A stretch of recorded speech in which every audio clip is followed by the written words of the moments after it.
Eles são os heróis mais reverenciados dos Estados Unidos, os fundadores do país. Mas apesar de estudados há 2 séculos, eles ainda têm segredos a serem descobertos. Seria um deles, famoso por sua honestidade, na verdade, um mestre da fraude? Dizem que Washington jamais contou uma mentira, mas ele sabia usá-las muito bem pela causa da liberdade. Teria outro, amado por suas citações simples, tomado parte em um chocante assassinato em massa? Havia quem falasse em conspiração que ele estava de certa forma envolvido com uma sociedade secreta que matava pessoas. Em meio ao heroísmo inegável dos fundadores, há histórias de sexo, suspeita de assassinato e um dos grandes acobertamentos na história americana. Felizmente, agora nós temos a prova que nos força a encarar a verdade. Estes são os segredos dos fundadores.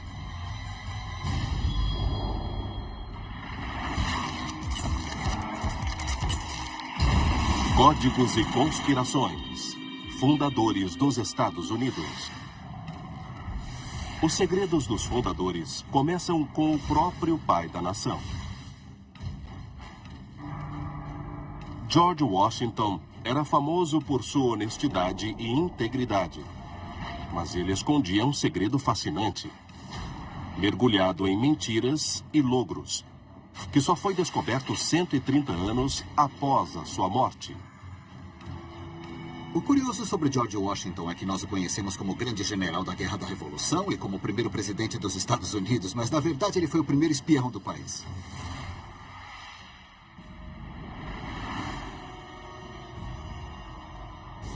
Esta é a Taverna Francis, em Manhattan, uma das poucas construções coloniais que sobreviveram entre as torres de Wall Street.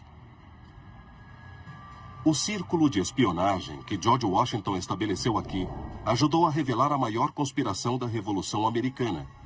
Uma traição que poderia ter custado aos Estados Unidos sua independência. O ano é 1776, nos primeiros dias da Revolução Americana. Os britânicos estão prestes a tomar a cidade de Nova York para fazer dela seu quartel-general para o restante da guerra. Washington sabe que precisa de informações vitais sobre os britânicos em Nova York. Seus planos, a força de suas tropas, seus movimentos. O problema é que os colonizadores não têm espiões profissionais. Em sua forma inicial, a espionagem durante a Revolução Americana não contava com agentes específicos, e sim com militares que se infiltravam atrás das linhas inimigas. O exemplo mais famoso é Nathan Hale, um soldado americano que se infiltrou na cidade de Nova York em roupas civis. Mas tudo acabou mal, porque Hale foi capturado e acabou sendo executado. Assim, Washington concluiu que precisava de um modo mais sutil de conseguir informações. Ele fez uma reunião secreta com seu chefe da inteligência militar, Major Tallmadge. Washington revela a Tallmadge seu plano revolucionário de colocar uma célula dormente de espiões civis vivendo às claras em Manhattan. Uma coisa a ter em mente é que havia americanos que optaram por não fazer parte do movimento revolucionário. Eram chamados de Tories. O desafio era encontrar revolucionários americanos que pudessem penetrar na sociedade Tory sem serem detectados, que pudessem ir às cafeterias e bater papo com a elite dos Tories, descobrir não só fofocas, mas talvez alguns documentos deles e depois tirá-los de Nova York e levá-los para o quartel de George Washington. Washington pede a Tallmadge que encontre agentes. Obrigado, senhor. Um dos primeiros é Abraham Woodhull. Woodhull era um fazendeiro em Long Island. Ele também tinha uma irmã que vivia em Nova York. Assim, ele tinha uma desculpa muito boa para atravessar as linhas britânicas. Outro recruta é um amigo de Woodhull, Robert Townsend. Townsend era um pacifista Quaker que não queria ter nada a ver com a guerra revolucionária. Até que os britânicos chegaram aqui em Oyster Bay, Long Island, e tomaram sua casa, que ainda existe.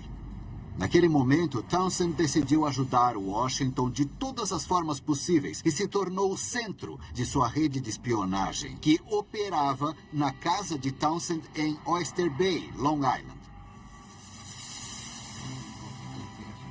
Todo bom espião precisa de um pseudônimo. Como Washington tinha sido agrimensor no condado de Culpeper, ele batiza Woodhull de Samuel Cooper Sr. e Townsend de Samuel Cooper Jr., dando ao grupo seu nome, Círculo Cooper. Como Townsend tem negócios em Nova York, suas viagens à cidade para reunir informações não levantam suspeitas. Ele até escreve uma coluna social em um jornal legalista. Ser amigo de oficiais britânicos e fazer-lhes perguntas faz parte de seu trabalho. Uma vez reunidas as informações, o esquema funcionava assim. Quando Townsend enviava as informações para o Woodhull em Long Island, um terceiro membro do círculo, o tenente Caleb Brewster, saía de Connecticut e se escondia em uma das enseadas isoladas no litoral norte de Long Island. Robert Townsend pegava as informações que conseguia em Nova York e as entregava para Caleb Brewster, que ficava em uma das pequenas enseadas no litoral norte de Long Island. Brewster então remava 20 quilômetros atravessando o estreito de Long Island até a outra praia no litoral de Connecticut. Lá, os homens de Washington recebiam as mensagens e as entregavam para Washington, na parte não ocupada do país. Para ajudar a manter em segredo a passagem de informações, Washington usa uma arma poderosa e desconhecida. Uma agente feminina em Long Island, Anna Strong. Cada vez que Brewster chega a Long Island em seu barco a remo, Strong alerta seus vizinhos Woodhull e Townsend, pendurando uma anágua preta em seu varal. E junto com a anágua preta, Anna Strong pendurava um número de lenços. O número de lenços indicava em que enseada no litoral norte de Long Island Brewster estava posicionado. O trabalho de mulheres não levantava suspeitas, porque nessa época elas não eram usadas como agentes. Mas George Washington viu uma oportunidade em que podiam ser usadas desse modo impressionante. Como o primeiro espião americano, Washington desenvolveu muitas ferramentas que são hoje conhecidas na profissão. Naquela época, espiões às vezes usavam tinta invisível ativada por aquecimento. Mas Washington queria coisa melhor. Ele fez um amigo químico criar um novo composto no qual alguém de um lado mergulharia sua pena e escreveria com tinta invisível entre as linhas de uma carta comum. E alguém do outro lado usava esse composto especial ao qual apenas ele teria acesso, mergulhando nele um pincel e passando sobre a carta, descobrindo dessa maneira a mensagem secreta. Washington também pede a Talmadge que desenvolva um sofisticado livro de códigos anos à frente de seu tempo. Temos uma cópia do livro de códigos de Washington e nele vemos que eles davam números a palavras comuns e nomes. Assim, se os britânicos interceptassem um desses relatórios da inteligência, veriam apenas um monte de números sem saber qual seria a mensagem. Como podemos ver, o general Washington tinha o número 711. Mas, com toda essa sofisticação, a arte de espionagem de Washington realmente contribuiu para vencer a guerra?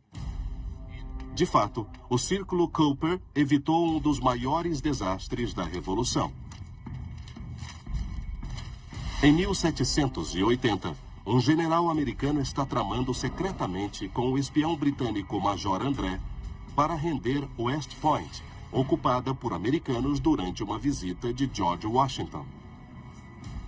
Todos conhecem West Point como a Academia Militar dos Estados Unidos. Mas naquela época era uma fortaleza central no Hudson.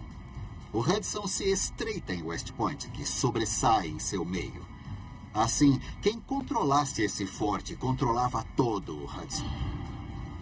Se o complô tivesse sido bem sucedido, o principal forte dos Estados Unidos teria sido capturado, juntamente com o próprio general Washington, e possivelmente teria custado a guerra aos americanos. É quando entra em cena o Círculo Cooper. O Círculo Cooper interceptou informações que indicavam que um general americano tinha passado para o lado britânico. Sabíamos que havia um, mas não sabíamos quem era. Bom, Major André, do exército britânico, foi capturado no Vale do Hudson. E ele ia em uma missão para West Point. Os americanos percebem que o traidor deve ser o comandante de West Point, um general chamado Benedict Arnold. O complô de Arnold fracassa e, embora ele escape, seu nome se torna um sinônimo de traição.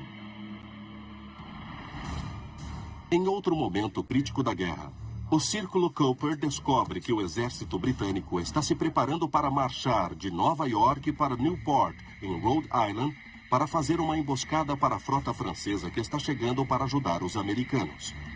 Boas informações alertaram os americanos e os franceses para o fato de que os britânicos iam atacar Rhode Island. Washington era também um mestre da contra-inteligência. E ele decidiu usar o Círculo Cooper para plantar informações falsas para os britânicos. Essas informações falsas convencem os britânicos que o exército de Washington está prestes a atacar a cidade de Nova York, embora Washington não esteja planejando tal coisa. Os britânicos, que não suspeitam da existência de um círculo de inteligência liberando informações falsas, fazem recuar as tropas, porque a mensagem ameaça um ataque à própria cidade de Nova York. Os britânicos se concentram em Nova York para se defender de um ataque que não acontece. E os franceses chegam em segurança a Newport, mudando o curso da guerra e ajudando a garantir a vitória americana.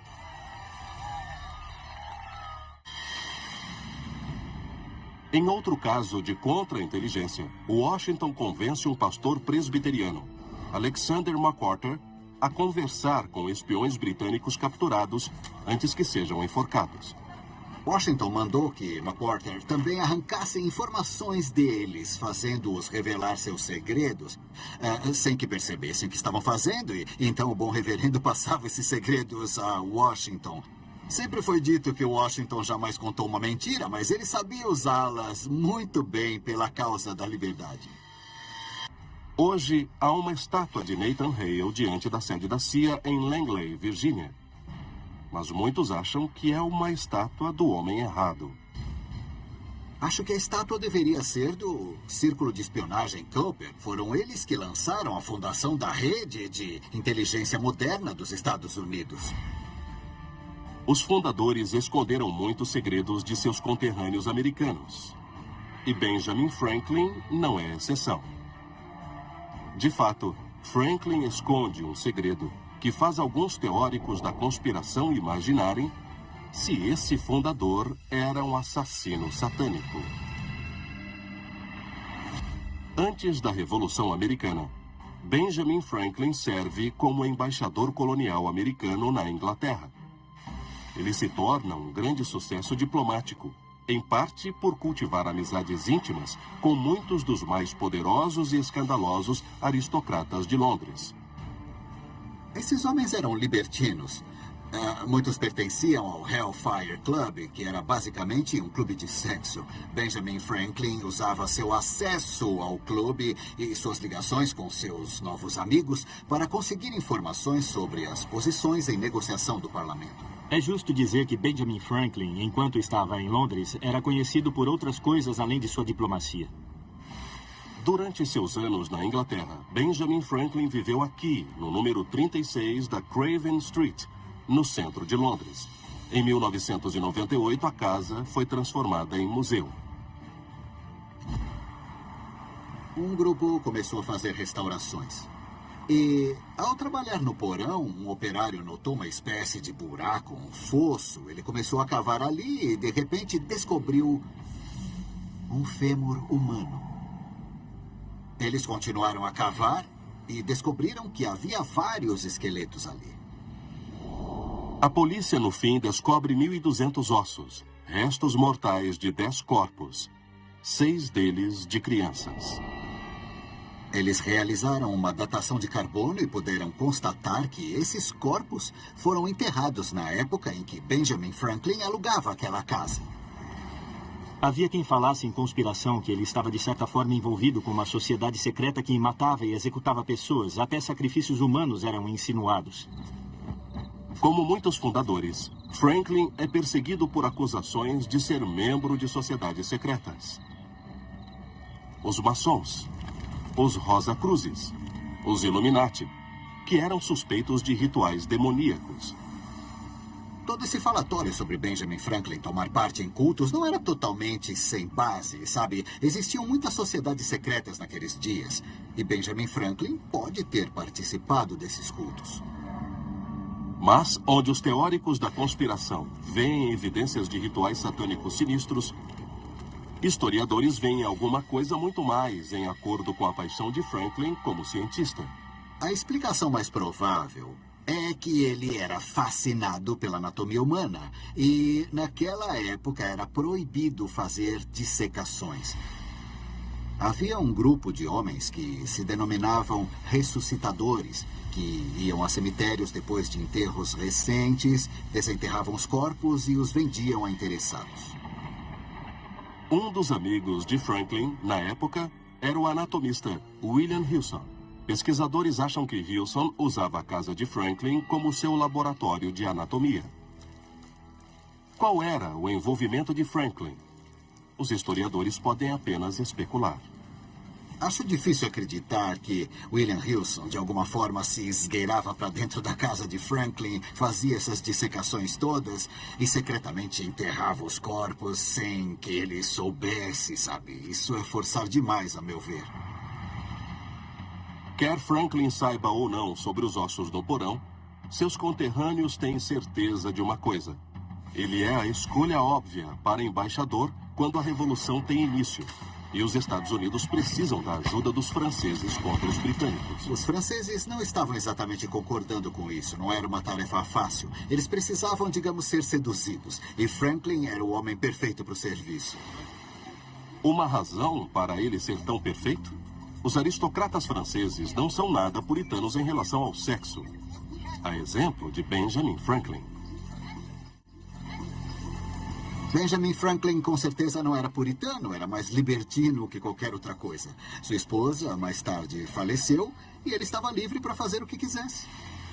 Benjamin Franklin era uma pessoa muito carismática, o que abria portas que ficariam fechadas a alguém com menos carisma. Incluindo portas de quartos.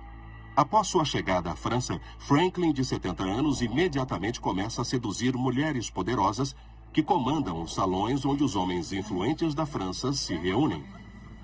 Eles bebiam, festejavam e discutiam filosofia e política. Assim, a habilidade de Franklin de seduzir as damas o fazia ser apresentado aos homens certos do governo. Uma das conquistas de Franklin é Madame Brilon, de 33 anos, esposa de um político poderoso. O marido dela, que era um importante comerciante de armas, funcionário do governo, até que apreciou a ideia, isso é muito francês, de Franklin tentar levar a mulher dele para a cama e fez o acordo para enviar ao exército de Washington as armas tão desesperadamente necessárias. Em certo ponto, a estratégia de sedução de Franklin fica séria. Madame Helvétius é parente de Maria Antonieta e dirige o salão mais influente da França. Ele se apaixona por Madame Helvétius, uma mulher a quem acabou propondo casamento 2 vezes. E ela, então, ajudou a fazer as conexões necessárias para ganhar os franceses. Mas os colegas puritanos de Franklin sentem-se ultrajados por suas seduções ostensivas. Para John Adams, tudo o que esse homem estava fazendo era levar essas mulheres para a cama, em Paris, e ele não representava significativamente o novo governo dos Estados Unidos da América, naquele momento crítico, quando, na verdade, Franklin estava fazendo exatamente isso. Os franceses não iriam sucumbir ao argumento legal do porquê deveriam fazer a coisa certa e apoiar a Revolução Americana. Eles tinham que ser conquistados por uma sedução maliciosa e sutil à moda francesa. Graças em parte à maestria de Franklin da sedução, o rei Louis envia seu exército e sua marinha para ajudar o general Washington naquela que se torna a aliança mais importante dos Estados Unidos em tempos de guerra. A missão de Benjamin Franklin em Paris foi, sem dúvida, a missão diplomática mais importante na história mundial por 2 motivos. Número 1, ele, no fim, tem êxito em conseguir que os franceses apoiassem a Revolução Americana, o que levou à independência dos Estados Unidos. Mas, ao mesmo tempo, o governo francês, em função de todo o dinheiro gasto com a marinha e o exército enviados à América, acaba ficando quebrado. E isso levou à Revolução Francesa. Assim, Benjamin Franklin acabou por causar o êxito das 2 revoluções, o que mudou totalmente o mundo. De todos os segredos dos fundadores, nenhum é mais controverso do que suas visões religiosas. 1820, o ex-presidente Thomas Jefferson coloca uma Bíblia sobre sua mesa, afia uma lâmina e começa a cortar o livro mais sagrado do cristianismo. O que está acontecendo? Os americanos discutiram por 200 anos se os Estados Unidos foram ou não fundados como um país cristão. Em parte, porque, embora a maioria dos primeiros americanos fossem cristãos, muitos fundadores não o eram. Um grande número de fundadores descreveriam a si próprios como deístas. Eles realmente não aceitavam a doutrina clássica cristã. Deístas como Thomas Paine, Ethan Allen, George Washington, Benjamin Franklin e James Monroe acreditavam que Deus havia criado o universo, mas que depois disso nunca interferia nas questões humanas. A ideia básica é que Deus não criava milagres. Ele era o divino relojoeiro desse universo razoável, calculável e culto. O cristianismo baseia-se na ideia de que Deus influencia os assuntos humanos, particularmente enviando seu filho Jesus para salvar a humanidade. Os deístas rejeitam a pura essência do cristianismo, a divindade de Cristo. De todos os fundadores, Thomas Jefferson é o mais inflexível quanto a essa rejeição. Em cartas particulares a amigos, ele chama os autores do Novo Testamento de ignorantes e incultos e afirma que os evangelhos são superstições, fanatismos e invenções. Thomas Jefferson achava que a noção de o Filho de Deus ter nascido de uma virgem um dia seria compreendida como mito, a exemplo do antigo mito grego que Minerva nasceu da cabeça de Zeus. Embora Jefferson não acredite que Jesus seja divino, ele tem imensa admiração pelo fundador do cristianismo. Ele escreveu que Jesus foi o maior professor de moral na história do homem e que Jesus deu à humanidade os maiores ensinamentos morais. Thomas Jefferson faz uma coisa que teria chocado os americanos de então. Literalmente cortando e colando, ele cria uma Bíblia secreta. Ele literalmente fatiou as declarações de Jesus e as juntou para que apenas as palavras e os ensinamentos dele fossem incluídos. Ele cortou todos os milagres, todas as coisas sobrenaturais que ele considerava uma distorção da verdadeira religião. A coisa mais interessante para mim é que ele cortou uma das ideias essenciais do cristianismo, que é Jesus ressurgir dos mortos, a ressurreição. Isso é essencial para ser cristão. Se eu puder ler aqui... Finalmente, quando Jesus morre na cruz, Jefferson descreve o sepultamento. Lá deixaram Jesus, fecharam a entrada do sepulcro com uma grande pedra e partiram. A versão dele termina aqui. Não há ressurreição. Jefferson tem prazer com sua Bíblia secreta, que ele mantém ao lado da cama. Mas uma coisa ele não faz. Ele não a revela ao público. De certa forma, o segredo sobre a Bíblia de Jefferson revela até onde ele foi para ocultar a verdade de suas crenças. Por uma boa razão. A maioria dos historiadores acha que os americanos, no início do século XIX, teriam ficado profundamente chocados. Se eles viessem a saber que Thomas Jefferson pegou uma faca e cortou a parte do nascimento de uma virgem, o milagre da água em vinho e o caminhar sobre as águas, eles o teriam julgado um herege. Imaginem se descobríssemos que o presidente dos Estados Unidos havia cortado um monte de bíblias montando sua própria Bíblia hoje, não é? As pessoas se sentiriam ultrajadas. A mesma coisa era verdade na época de Jefferson. Ele comentou com os amigos, mas não era uma coisa que ele queria que o público em geral soubesse. A Bíblia secreta de Jefferson permanece oculta até 1895, quando o Museu Smithsonian a compra de sua bisneta. Hoje, o original é considerado muito delicado para ser exibido e permanece guardado nos arquivos do museu. Uma relíquia de um dos maiores segredos de um dos fundadores. O maior segredo do fundador Thomas Jefferson explodiu nas manchetes em 1998, quando testes de DNA provaram que ele teve filhos com uma de suas escravas, Sally Hemings. Foi uma revelação que confirmou o que muitos descendentes de Sally Hemings sabiam há gerações. Eu sou o sexto bisneto de Thomas Jefferson e Sally Hemings. Por isso, o Thomas é meu tataravô. Mas há outro segredo escondido sob as manchetes. Uma conspiração para ocultar a verdade que data de quase 200 anos. O tratamento dado a esse relacionamento com Sally Hemings e seus filhos pelos historiadores americanos durante muitas décadas pode ser descrito como um gigantesco ponto cego em massa. Eles não foram capazes de enfrentar as provas que eram bem difíceis de evitar. Embora muitos achem hoje que foi preciso DNA para comprovar a história, sempre houve muitas evidências da verdade. Mas durante 190 anos, os biógrafos de Jefferson conspiraram, afirmando que ela não passa de uma mentira vergonhosa. E eles são tremendamente bem-sucedidos ao reescrever a história. Quando eu era menino, eu sentia orgulho de ter um presidente como meu ancestral. Até que um dia na escola, estudando os presidentes, eu disse: Thomas Jefferson é meu tataravô. E a professora disse: senta e para de contar mentiras. A sala toda riu e aquilo foi frustrante para mim. A mesma coisa aconteceu com meu irmão Sean. Não somos os únicos descendentes com quem isso aconteceu.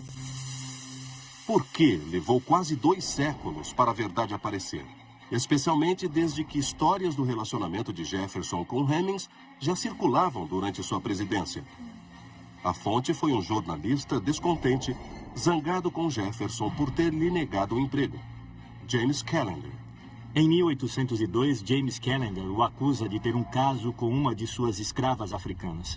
Ele o acusa de ter tido filhos com essa escrava.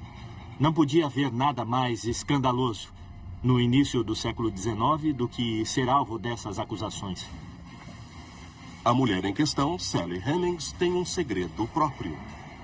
Ela é a filha ilegítima do sogro de Jefferson, John Wales. Sally Hemings era filha de John Wales e de sua escrava, Betty Hemings. Ela mesma era filha de um branco com uma negra. A Sally era apenas um quarto negra. Ela era o que era chamado de quadrarão na época, porque era mestiça, fruto de escrava e senhor de escravos. Então, era descrita como quase branca, com cabelos pretos, longos e esvoaçantes. Callender escreve que Jefferson começou seu caso com Sally poucos anos após a morte de sua esposa Martha, quando era embaixador na França. Ela era meia-irmã de sua esposa e provavelmente era parecida com ela, que havia falecido 6 anos antes. Ela provavelmente sabia francês, sabia inglês e não era a escrava típica que vemos nos filmes. Como os filhos de Sally são 7/8 brancos, Os que visitam Monticello chocam-se ao ver crianças brancas como escravas. Alguém recordou que certa vez se sentaram para jantar e quando ele olhou, viu um escravo que era parecidíssimo com o dono da casa, Thomas Jefferson. 50 anos após a morte de Jefferson, um dos filhos de Sally, Madison Hemings, dá uma entrevista que confirma a história. Ele diz que Jefferson havia prometido a Sally libertar seus filhos da escravidão quando fizessem 21 anos. E Jefferson fez exatamente isso. Como pareciam brancos, alguns casaram-se com mulheres brancas e passaram a frequentar a sociedade branca. Eles foram a única família de escravos que ele libertou. A confirmação de Madison Hemings da história de James Callender enfurece os biógrafos de Jefferson. Acho que muitas pessoas colocaram Jefferson sobre um pedestal e o consideravam um ícone. Creio que os historiadores às vezes eram racistas e às vezes não queriam, na opinião deles, macular o seu caráter. Na verdade, eles deveriam ter vergonha do fato dele ser um senhor de escravos e não de ter tido filhos com uma escrava. Mas os que queriam negar essa história tiveram um problema. O fato de todos aqueles escravos de propriedade de Thomas Jefferson que se pareciam com ele. Para explicar a incrível semelhança das crianças com Jefferson, membros da família sugerem que os verdadeiros pais eram os sobrinhos de Jefferson, Peter e Samuel Carr. Hoje, graças aos testes de DNA, os Carr foram decisivamente descartados como pais dos filhos de Sally. Mas durante décadas, os historiadores se agarraram a essa teoria. Outros dizem que Jefferson não parecia ligar muito para as crianças Hemings, deliberadamente encobrindo fatos claros. Que ele lhes deu nomes de sua própria árvore genealógica, que lhes proporcionou ofícios, que os libertou logo após os 20 anos, apesar de suas dívidas enormes. Se os historiadores quisessem ver a verdade, ela estava ali, com todas as letras na frente deles. O encobrimento da verdade ruiu em 1998. Um teste de DNA foi feito em amostras de descendentes da linhagem de Jefferson e da linhagem dos Hemings, e descobriu-se que eram intimamente ligados. A reação da minha família ao teste de DNA foi: nós já sabíamos. Tá bom, agora todo mundo sabe, mas não precisávamos do DNA. Mas, mesmo hoje, alguns se recusam a acreditar e propuseram uma nova teoria, que o verdadeiro pai era o irmão de Jefferson, Randolph. Mas a maioria dos historiadores a descarta. O interesse no irmão de Jefferson como possível pai da linhagem dos Hemings apareceu somente depois do teste de DNA. Não é de forma alguma um caso convincente. Hoje, o acobertamento de tantas evidências parece, em retrospecto, uma longa conspiração de gerações. E precisamente o que historiadores não devem fazer. Havia níveis de falsidade envolvidos nessa história que não refletiam a nossa relutância em aceitar a humanidade dos fundadores, mas uma relutância em aceitar a realidade do Sul e a mistura de comunidades mesmo durante o período de escravidão. Hoje, muitos descendentes brancos de Jefferson e a própria Monticello aceitaram a família de Sally Hemings na família de Jefferson. Se você tivesse ido a Monticello há 15 anos, diria que não existe relação entre Thomas Jefferson e Sally Hemings. Mas vá até lá hoje e eles vão te falar do relacionamento e do teste de DNA e vão falar da família. Eu acho admirável por parte deles e fico contente com tudo esclarecido. Estamos na Câmara da Velha Casa, na capital do estado da Virgínia, que é o cômodo onde Aaron Burr foi julgado por traição contra os Estados Unidos. Se tivesse sido condenado, teria enfrentado a forca. Teria sido nosso primeiro vice-presidente e espera-se o único a ser enforcado. Se o complô de Burr tivesse tido êxito, o país poderia ter se desintegrado. Ele teria conquistado a Flórida e dominado o Texas, até toda a costa do Golfo. Ele estava convidando a Louisiana e nossos territórios a oeste, como Kentucky e Tennessee, para fazer uma rebelião contra os Estados Unidos.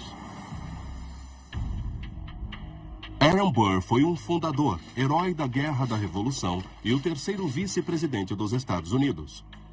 Ele foi um dos mais respeitados pensadores daquele período de tempo. Quase se tornou presidente dos Estados Unidos, quase derrotou Thomas Jefferson. Hoje, entretanto, Burr é mais famoso não por ter sido um dos fundadores, nem mesmo por traição, mas por assassinato.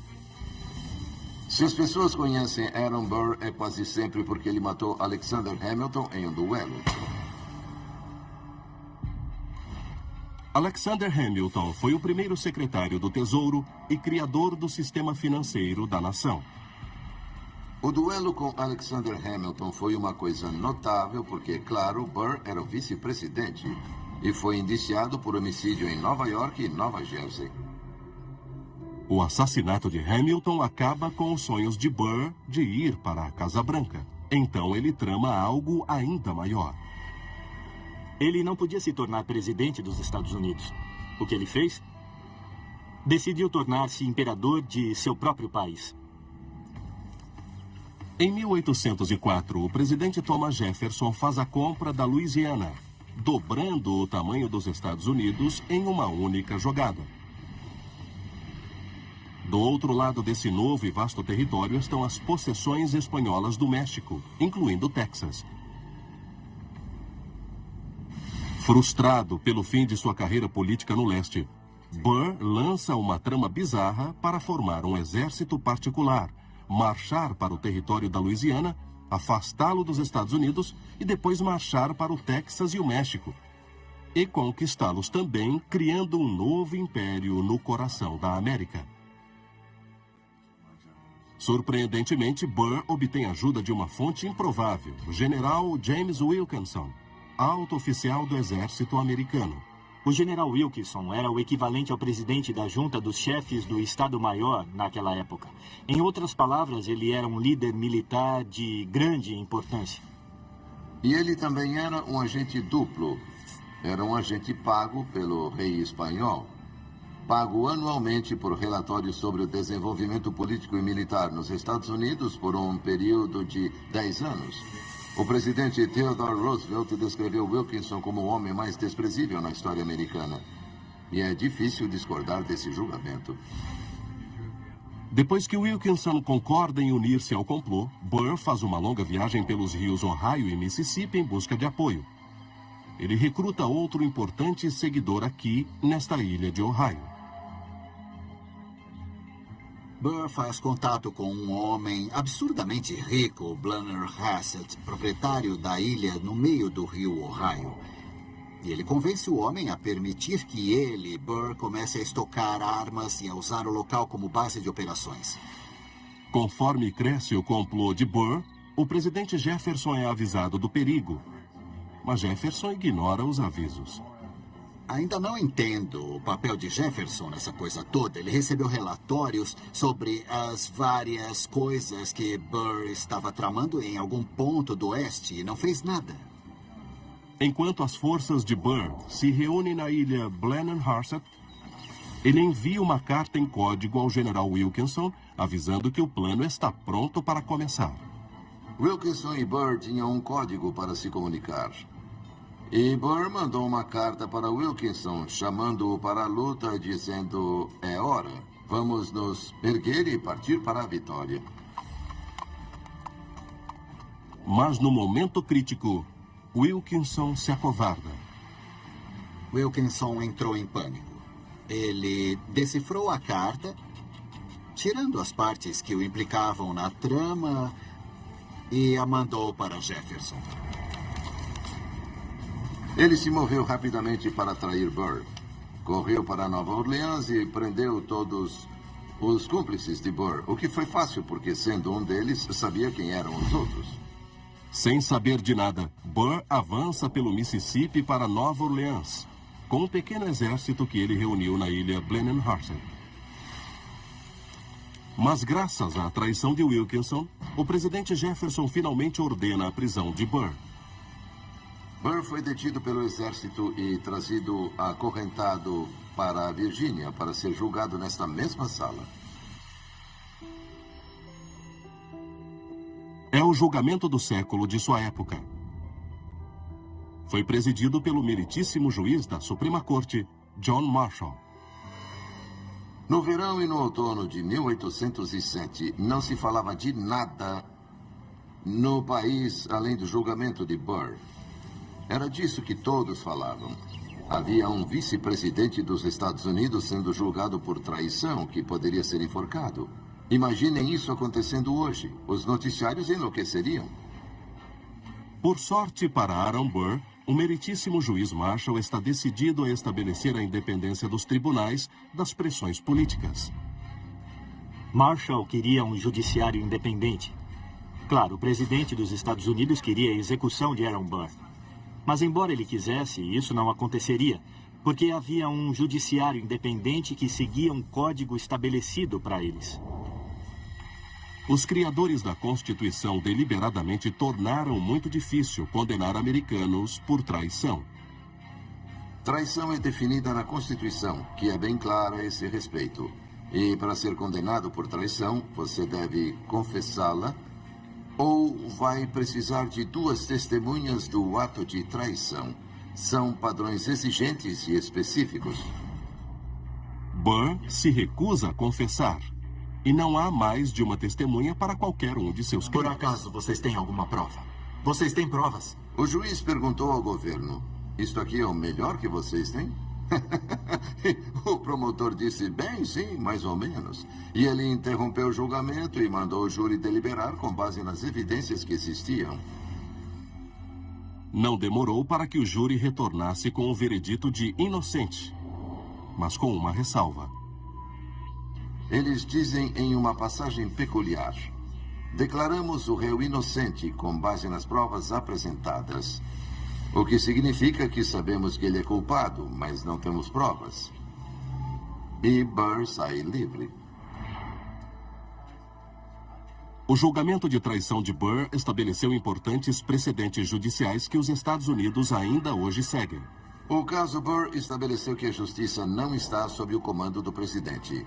É um poder independente e toma suas decisões com base nas provas apresentadas, sem levar em conta nenhuma preferência do executivo. Com seus sonhos de um império arruinados, Aaron Burr foge para a Europa, onde viveu de 1808 a 1812. Ironicamente, ele passa grande parte do tempo em uma casa da rua Craven, em Londres, perto da casa onde Benjamin Franklin havia morado poucas décadas antes. A casa com os ossos no porão. Aaron Burr certamente tinha grandes sonhos, imensos, e buscou alcançar as estrelas, mas não chegou lá. Os sonhos de Burr podem ter diferido radicalmente dos sonhos de outros fundadores, mas todos eles tinham segredos a esconder. Segredos que revelam verdades fascinantes sobre aqueles que fundaram a nação mais poderosa da Terra. Versão brasileira, DPN Santos.